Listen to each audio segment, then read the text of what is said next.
Hello, my name is Lucy Adlington and I'm here to tell you about Summerland, my exciting new novel. I'm very excited. This novel came to me, a figure walking up a long avenue of trees holding a suitcase. It's a story of looking for someone, a story of finding yourself, and it's a story of finding out where you belong.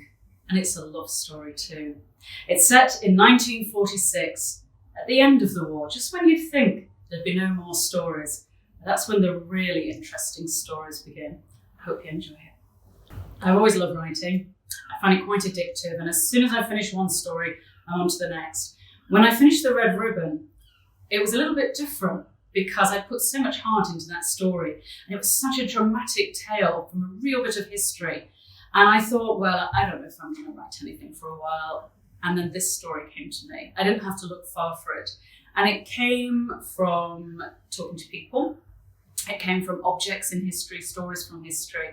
And it was different to write because aside from an initial image of a character with a suitcase, I then had to explore what was going to happen. I didn't know. This story wasn't from a history book complete. I was finding out, along with my character, Brigitte, what would happen. And along the way, I met lots of fantastic characters. I may have borrowed some of them from people I knew when I was at school. Sorry if you're one of the baddies, but you'll never know. It was different as well because so many people were reading The Red Ribbon and saying how much they loved it. And I got that horrible imposter syndrome thing. Oh, I thought, I can't write another book. I can't write anything like that. Luckily, Summerland isn't The Red Ribbon. It's different. But it's also, in some ways, it's built on that richness of the experience I had from writing The Red Ribbon and talking with people afterwards. And actually what was startling about this book was the number of surprises I got.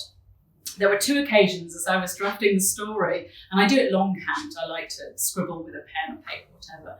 And I suddenly thought, what was this character? This character just turns up on New Year's Eve, there's a big party, and it was like an EastEnders moment. You expect that music to go do, because this character suddenly blew the whole plot apart, and I thought I didn't see that coming.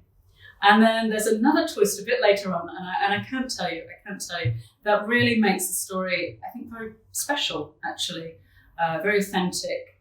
So it was a tough story to write. I got ill while I was writing it, which made it even harder because I was desperate. I was lying horizontal, looking at the ceiling, thinking, I've got all these stories in my head, I've got these characters in my head, I want to get them down, and I couldn't. I did 20 minutes a day, and that was it. But it just goes to show you can write a book on 20 minutes a day.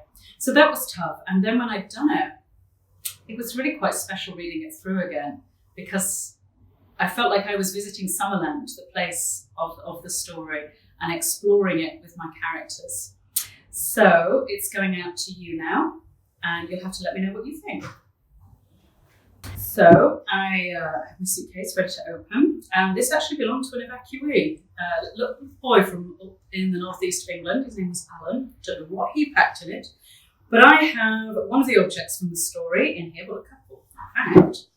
And I really like to use objects when I'm writing stories, and this tiny little book, it is called a midget book. It's a midget dictionary, English to German, German to English, tiny little writing. My German is coming on, I'm practicing, and I really love this sense of you're coming to a strange country, you don't know the language. It's pretty nerve-wracking, and there's no Google Translate or anything.